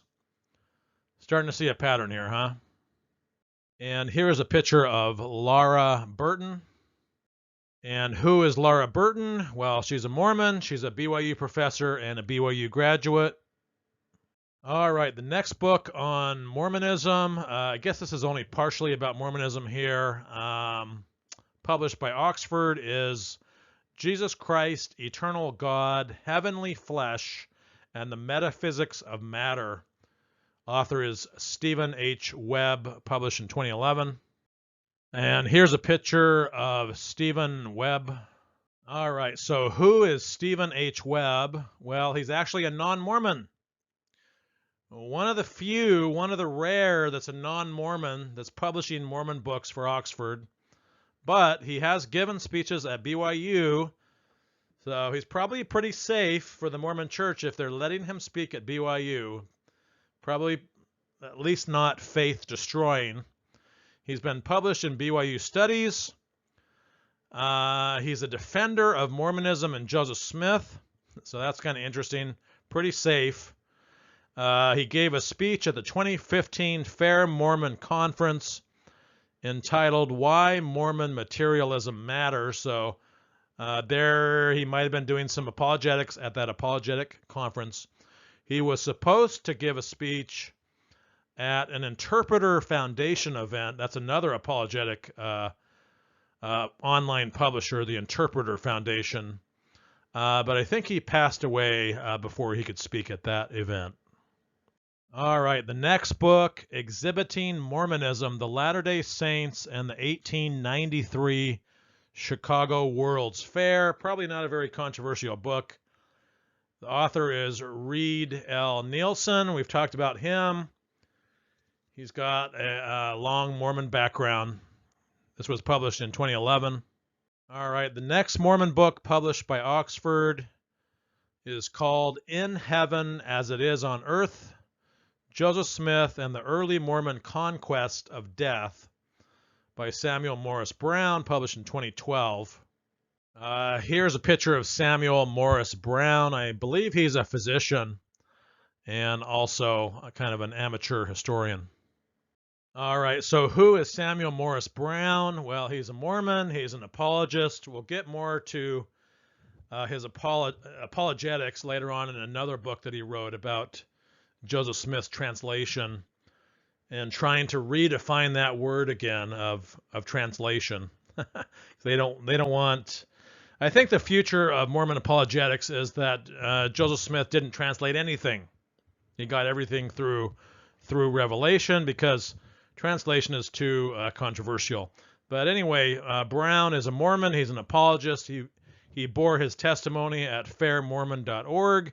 He has written a book for the Maxwell Institute entitled First Principles and Ordinances, which came out in 2014. He has appeared on pro-Mormon podcasts like the Maxwell Institute and Mormon Land. All right, another book written by Stephen H. Webb. It's called Mormon Christianity, What Other Christians Can Learn from the Latter-day Saints. That's going to be a very safe book, not very controversial, promoting the idea that Mormonism is a Christian church, which I believe it is. What other Christians can learn from the Latter-day Saints. So he's kind of high on the LDS Church. He's high on Joseph Smith. This was published in 2013 for Oxford. Okay, the next book is The Mormon Quest for Glory, The Religious World of the Latter-day Saints, published by Melvin Hamarberg, published in 2013. And here is a picture of Melvin Hamarberg. He's a non-Mormon, so one of the few in this video, one of the few to publish for Oxford, but as far as I can tell, he is sympathetic to Mormons. All right, next book, The Mormon Image in the American Mind, 50 Years of Public Perception, written by Jb Haws, published in 2013. And here is a picture of Jb Haws. All right, so who is Jb Haws? Well, he's Mormon. He's a seminary teacher, or was, BYU professor, or was. On May 7, 2019, gave a speech at a BYU devotional entitled Wrestling with Comparisons. He has written 3 books for Deseret Book, the very faith-promoting press. He has participated in Maxwell Institute events, apologetic group there. He has appeared on pro-Mormon podcasts like the Mormon History Guy and God Bless Our Humble Home and LDS Perspective. So you have to really learn the lay of the land. You have to learn who are the critics and who are the apologists, who are in between. So yeah, if people are appearing on pro-Mormon podcasts, they're not critics. The Mormon Church makes sure of that. It's very segmented.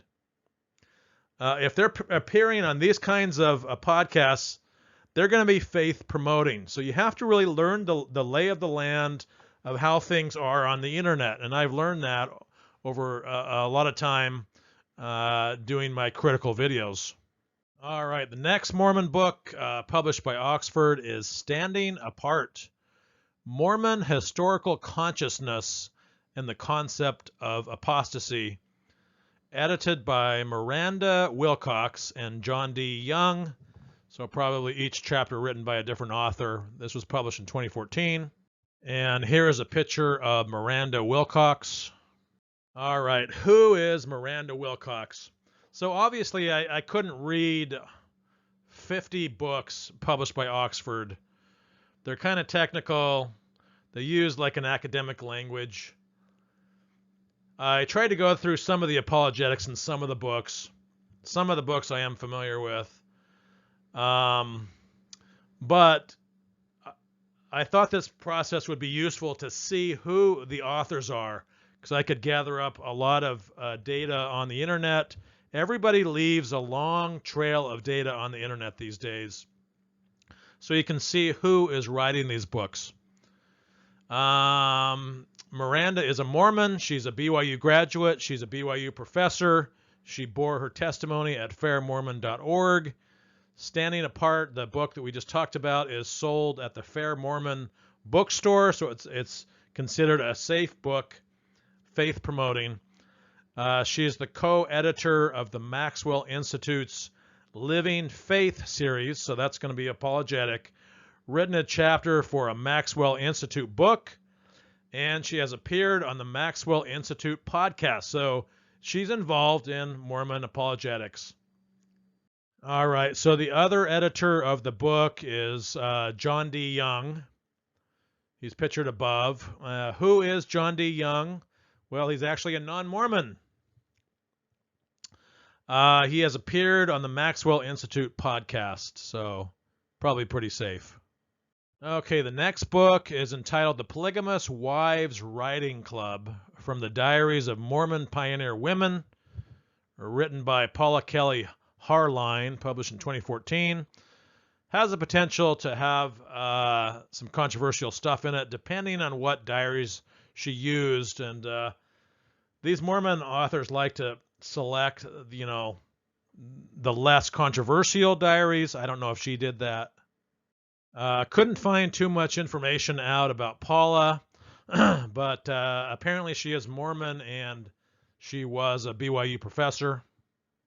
All right, the next book published by Oxford is by another Mormon guy, W. Paul Reeve. It's entitled Religion of a Different Color, Race and the Mormon Struggle for Whiteness, published in 2015. All right, here's a picture of W. Paul Reeve. All right, so who is W. Paul Reeve? Well, he's a Mormon, no surprise. Graduated from BYU, no surprise. Written for the Deseret News. He bore his testimony on fairmormon.org. He grew up in Hurricane, Utah, which is 71% Mormon nowadays. He has served in many stake and ward callings, probably like all these Mormons. He has appeared on pro-Mormon podcasts like Faith Matters, Maxwell Institute, and Mormon Land. He has written for Pro-Mormon Faith Matters website. He gave a speech at the Maxwell Institute in 2018 entitled The Latter-day Saint Racial Story in Context. He also helped her write the Mormon essay Race and the Priesthood in 2014. He gave a speech at the 2015 Fair Mormon Conference entitled From Not White Enough to Too White, Rethinking the Mormon Racial Story. So he's involved with Fair Mormon quite a bit. Wrote a chapter in the book A Reason for Faith, Race, the Priesthood, and Temples, edited by Laura Hales and published by Deseret Book. That's another book to try to help people stay in the church. A Reason for Faith, you know, one of those books about doubt. He's got a chapter in that book, A Reason for Faith, published by Deseret Book. All right, the next book is Mormon Feminism, Essential Writings. Each chapter written by a different author, edited by Joanna Brooks, Rachel Hunt Steenblick. I guess that's how you say that, Steenblick, and Hannah Wheelwright. So 3 editors, published in 2015. All right, so here's a picture of Joanna Brooks. All right, so who is Joanna Brooks? She's a Mormon. She graduated from BYU. She bore her testimony on fairmormon.org, has appeared on pro-Mormon podcasts like Faith Matters and Mormon Land. She's kind of a hard one to pin down because she's a feminist. She's very interested in racial issues, you know, as far as Black Lives Matter and that kind of thing.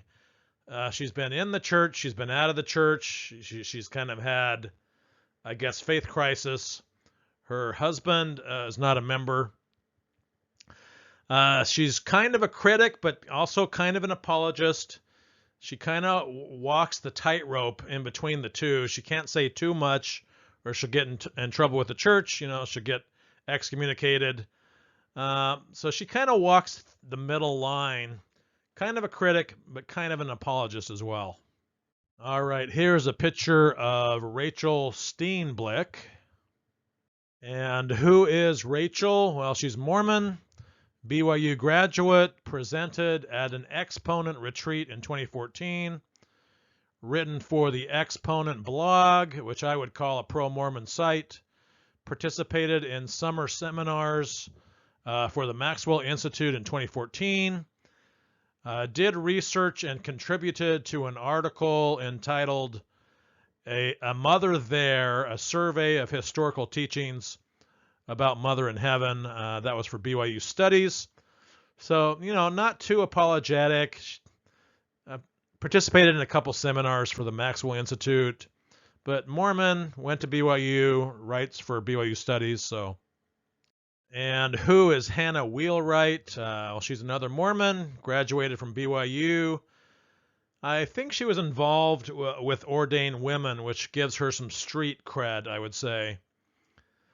In my mind, you know, street cred for, you know, getting women the priesthood, engaging in controversial projects that the church doesn't like. So I'm kind of unsure about these 3 authors here. They're kind of walking the tightrope, I think.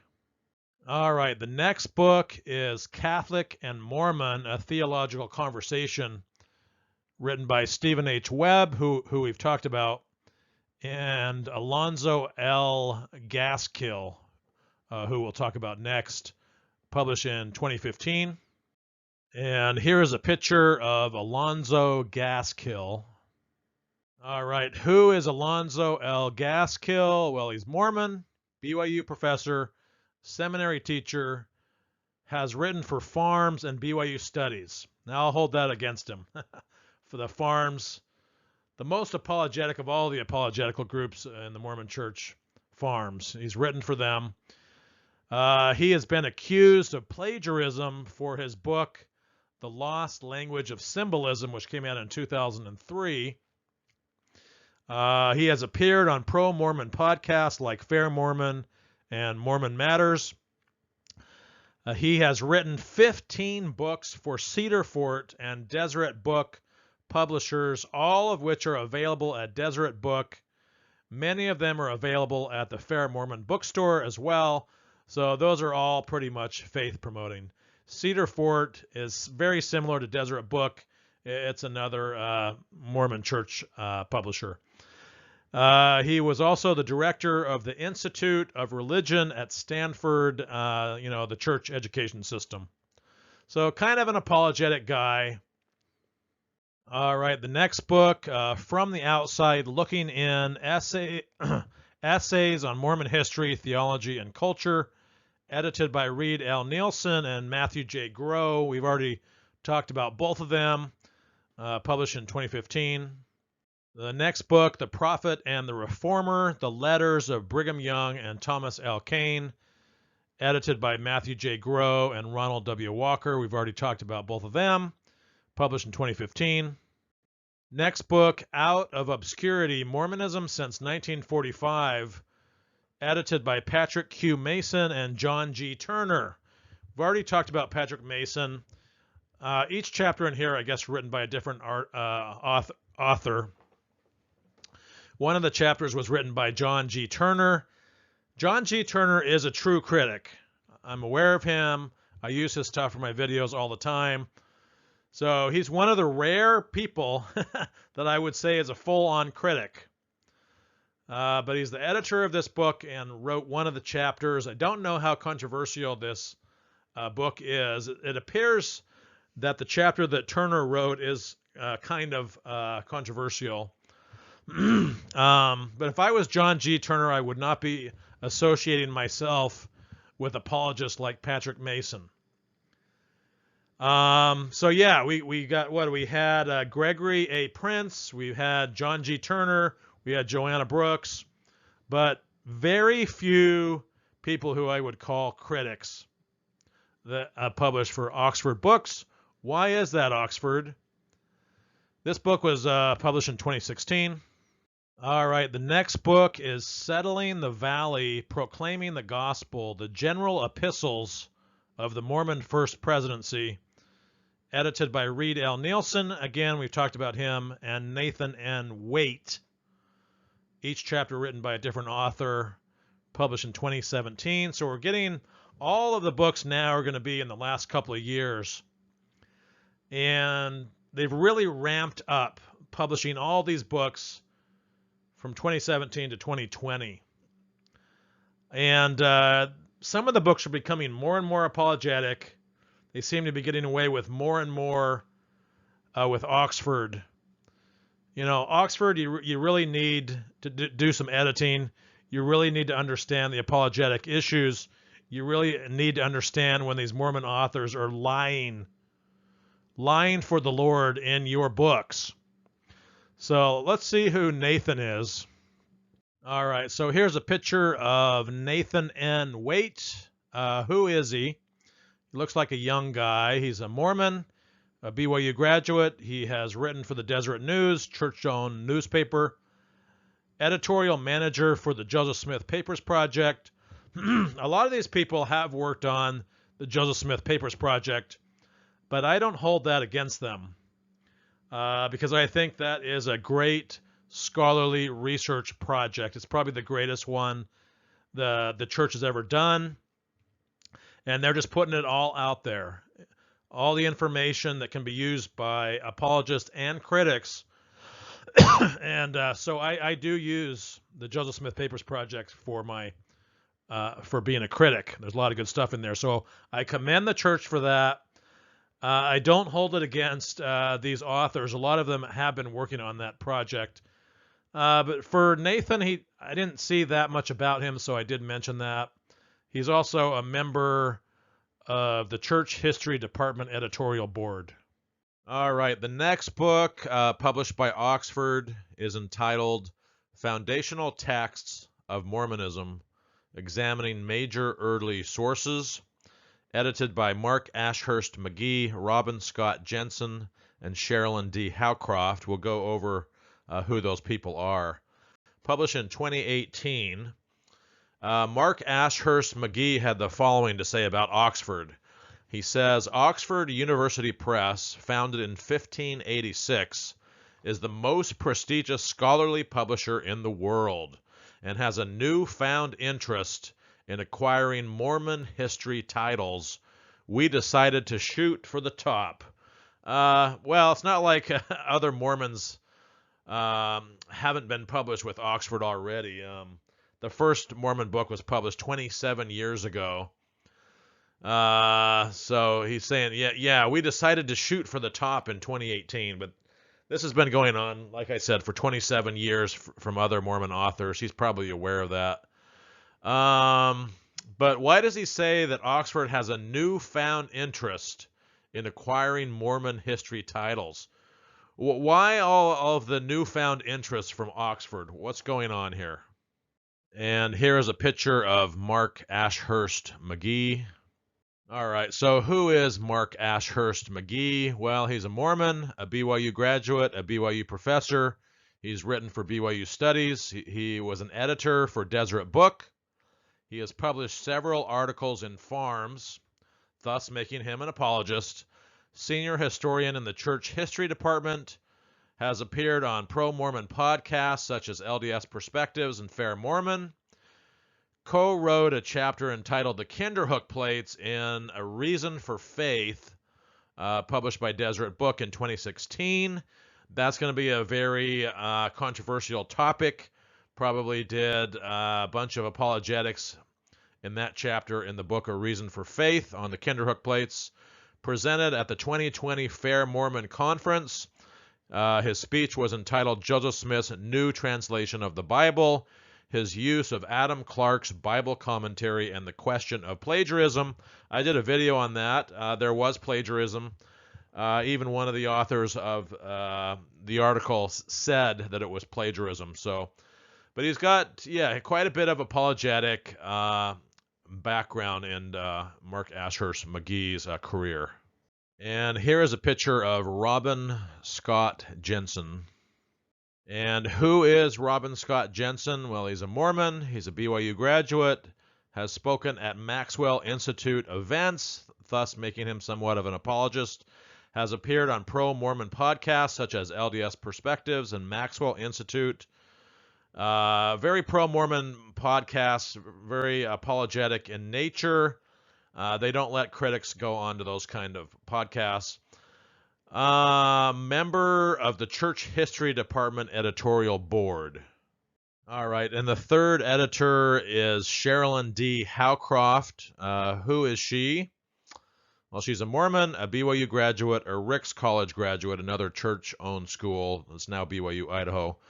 Has appeared on pro-Mormon podcasts like LDS Perspectives. All right, the next book is Sister Saints, Mormon Women Since the End of Polygamy by Colleen McDonald. Has the potential to have some controversial stuff. Anytime you talk about polygamy, there's going to be some controversy. This was published in 2018. All right, so who is Colleen McDonald? Well, as far as I can tell, she's a non-Mormon. Gave a speech at a Maxwell Institute event. The Deseret News recommends her book. Has appeared on pro-Mormon podcasts like the Maxwell Institute and Mormon Land. She's probably pretty safe. Church is not too worried about her saying too much critical stuff about the church because she's speaking at the Maxwell Institute. Deseret News recommends her book, and she goes on the Maxwell Institute podcast. All right, the next book is A Voice in the Wilderness, the 1888 to 1930 General Conference Sermons of Mormon historian Andrew Jensen. I think those are all available online, so I don't know why they need this book, but it's edited by Reid L. Nielsen and Scott D. Mariano. We've already gone over who Reid Nielsen is, so we'll talk about Scott D. Mariano. This was published in 2018. Who is Scott D. Mariano? There's a picture with him and his wife or significant other. It's the only picture I could find. It's his picture on Twitter. He's a Mormon. He's a historian for the Church History Library, has written articles for the BYU Studies, has presented at BYU Education Week. So, yeah, he's probably pretty safe. All right, the next book is The Power of Godliness, Mormon Liturgy and Cosmology by Jonathan A. Stapley, published in 2018. Here's a picture of Jonathan A. Stapley. All right, who is Jonathan A. Stapley? Well, he's another Mormon. He's a BYU graduate, has written for BYU Studies. This book is available in Fair Mormon Bookstore, so probably fairly faith-promoting. He has appeared on several pro-Mormon podcasts like the Maxwell Institute, LDS Perspectives, Mormon Land, and the Latter-day Saint Mission Cast. Written chapters in the books By Our Rites of Worship and Joseph F. Smith, Reflections on the Man and His Times. These chapters in these books were published by Deseret Book and the BYU Religious Studies Center, so probably pretty faith-promoting. All right, the next book is a documentary history of the Book of Mormon, written by Larry E. Morris, published in 2019. And here is a picture of Larry E. Morris. All right, who is Larry E. Morris? Well, he's a Mormon, a BYU graduate, editor for Maxwell Institute, thus making him an apologist, assistant editor for the Ensign magazine. These are all sometime in his past career, most of them. Has published in BYU Studies and the Farms Review, thus making him an apologist. If he's publishing in Farms, he's an apologist. He gave a speech at the 2007 Fair Mormon Conference entitled The Cowdery Controversies, thus making him an apologist. Co-wrote the book Oliver Cowdery, Scribe, Elder, and Witness, published by the Maxwell Institute. Has appeared on the pro-Mormon podcast Fair Mormon. He wrote the articles The Book of Abraham, Ask the Right Questions and Keep on Looking. Apologetic article there. And I should have an eye single to the glory of God. Both of these articles in the Farms Review, thus making him an apologist. Wrote the books And Now You Know, and also the Mormon Book of Lists and Words to Live By, all published by Deseret Book, so all faith-promoting books. All right, the next book is Americanist Approaches to the Book of Mormon, edited by Elizabeth Fenton and Jared Hickman, published in 2019. All right, who is Elizabeth Fenton? Well, she's one of the few non-Mormons. She is a friend of the Mormon Church, however. Fenton said that she loved the Book of Mormon immediately upon reading it, so she's probably pretty safe for the church. Not too controversial.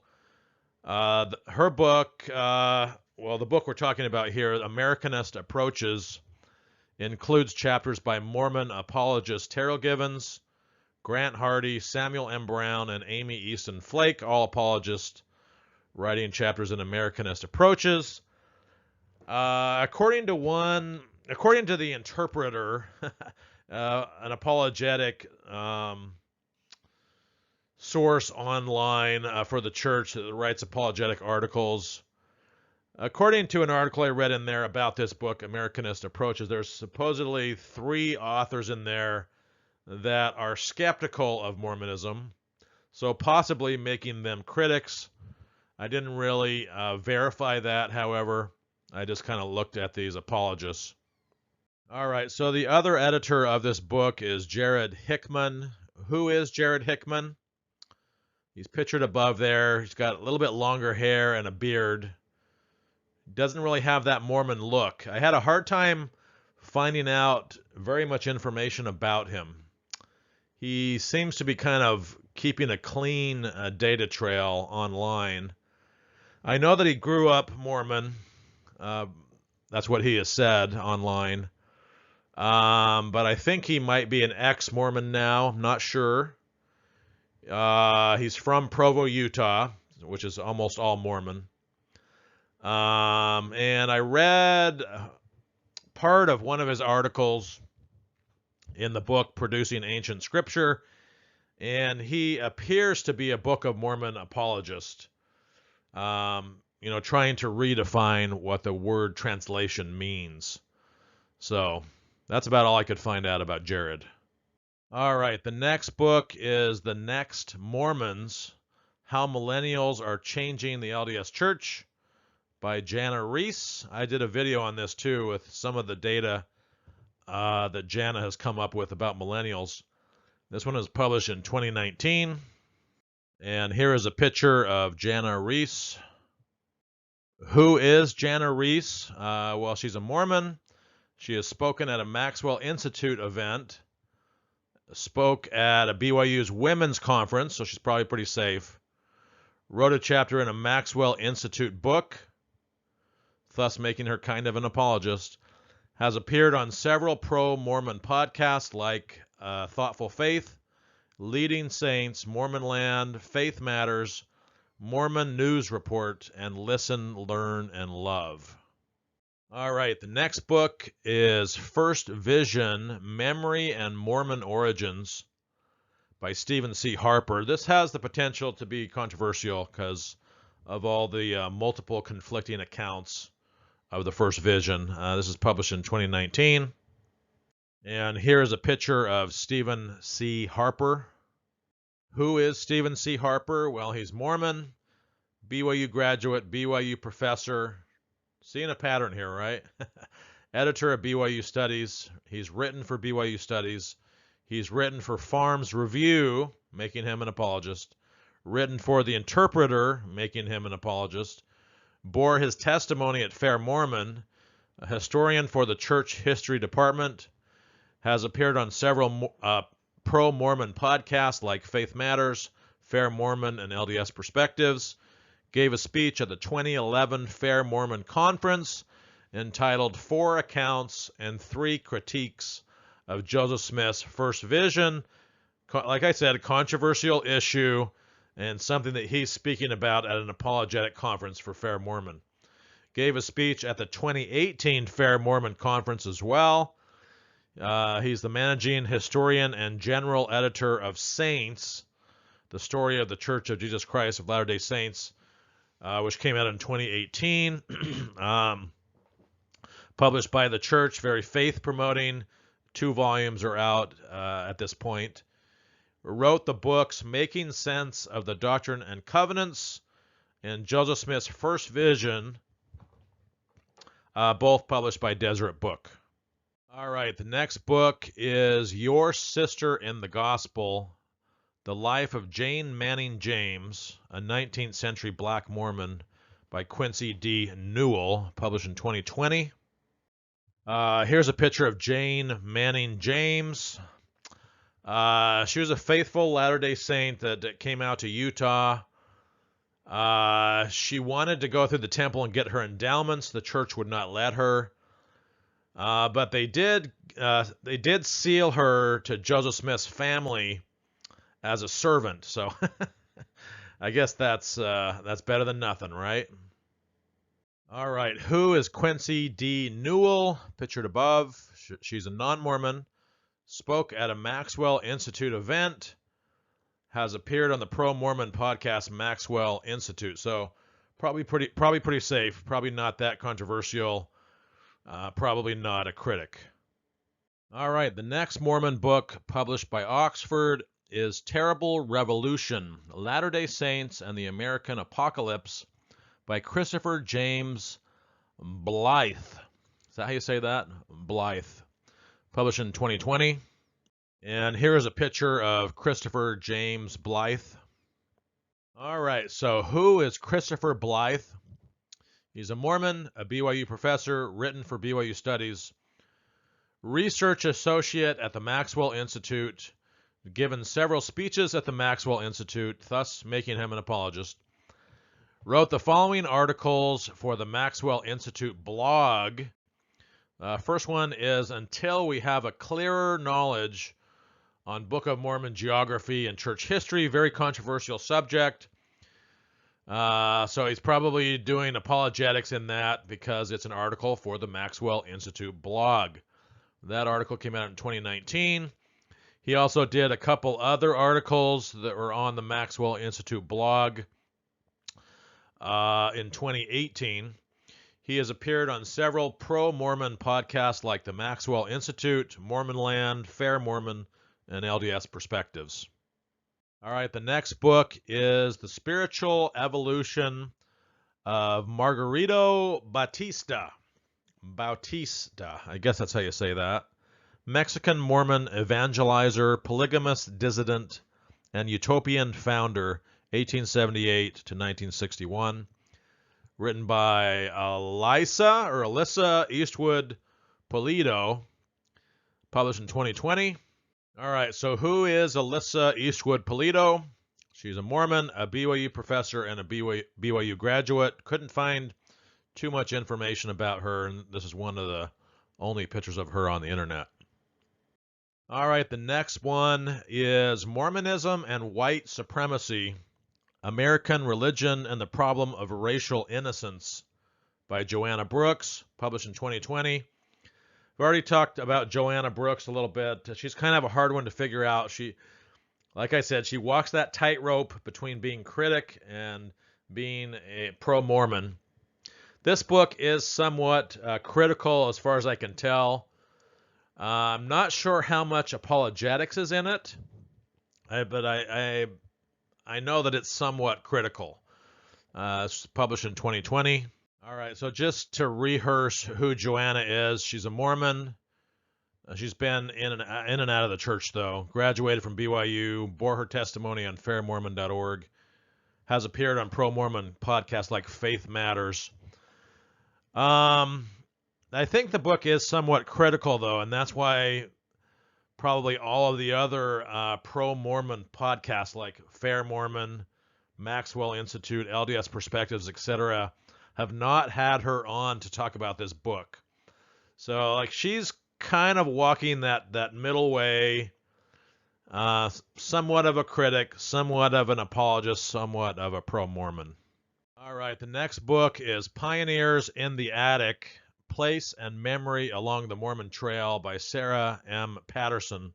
Probably not that controversial, just talking about the Mormon Trail of the pioneers, published in 2020. Here is a picture of Sarah M. Patterson. Wasn't able to get too much information about her. That's Sarah M. Patterson. Who is she? She's a non-Mormon. Written an article for BYU's Mormon Studies Review on the editorial advisory board for Mormon Studies Review, so probably not too much of a threat to the church. All right, the next one is an apologetic book by Samuel Morris Brown. We've already talked about him. This book is called Joseph Smith's Translation, The Words and Worlds of Early Mormonism. Redefining what translation is, not emphasizing the whole translation from Reformed Egyptian and from the papyri. So it's an apologetic work. I've listened to Samuel on a podcast. It's published in 2020. All right, so who is Samuel Morris Brown? He's a Mormon. He's an apologist. We've kind of already gone over him. He's a physician and kind of amateur historian. Bore his testimony at fairmormon.org, written a book for the Maxwell Institute, has appeared on pro-Mormon podcasts like the Maxwell Institute. So he's an apologist. And the last book we have on here is Joseph Smith for President, The Prophet, the Assassins, and the Fight for American Religious Freedom. Sounds like an apologetic title, doesn't it? Mormons are fighting for their American religious freedom, and they're just suffering from all this undeserved persecution. It's written by Spencer W. McBride. It hasn't been published yet. It's supposed to be published on April 13, 2021. And here's a picture of Spencer W. McBride. And who is Spencer W. McBride? Well, he's a Mormon. He's a BYU graduate, a BYU instructor, written for the Deseret News, gave a speech at the 2018 Fair Mormon Conference entitled Joseph Smith in Van Buren's White House, has appeared on several pro-Mormon podcasts such as All In or the LDS Living podcast, Fair Mormon, and LDS Perspectives. So yeah, very faithful Mormon and somewhat of an apologist. All right, so we're almost done with this video. Second to last slide here. I'm going to ask the question, where are all the critics at Oxford University Press? Critics of Mormonism. Well, there's hardly any. There's one chapter written by Gregory A. Prince. I'd call him a critic. One chapter written by John G. Turner. I would call him a critic.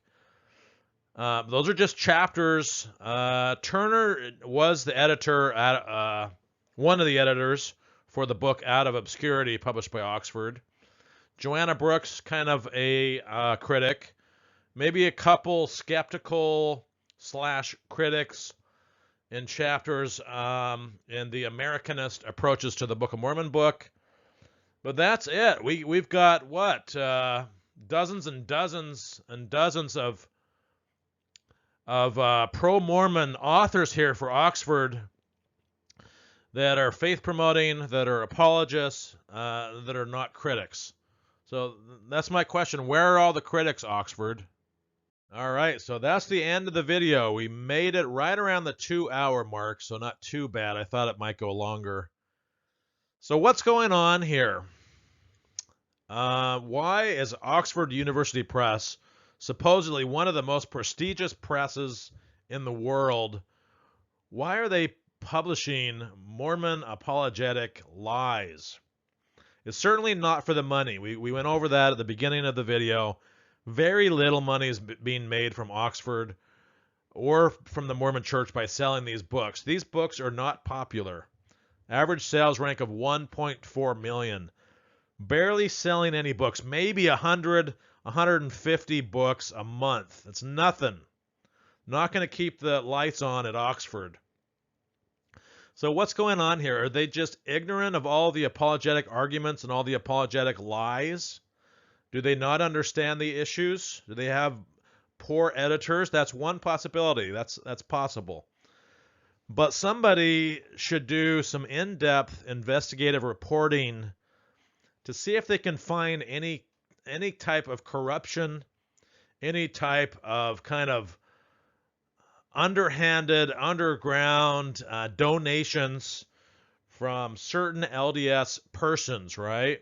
Certain rich LDS persons on the side, or maybe even money directly from the church going into Oxford. You know, the church is setting up Mormon Stories programs at Utah State, University of Utah, Claremont Graduate Institute, University of Virginia, funneling, $2 or $3 million to each of these supposed Mormon studies programs, which look to be run by Mormons and include some apologists. So Oxford, I guess, is kind of similar. They're either ignorant or they're on the take. And investigative journalism is so broken now. There's not the money for it. Papers are shutting down.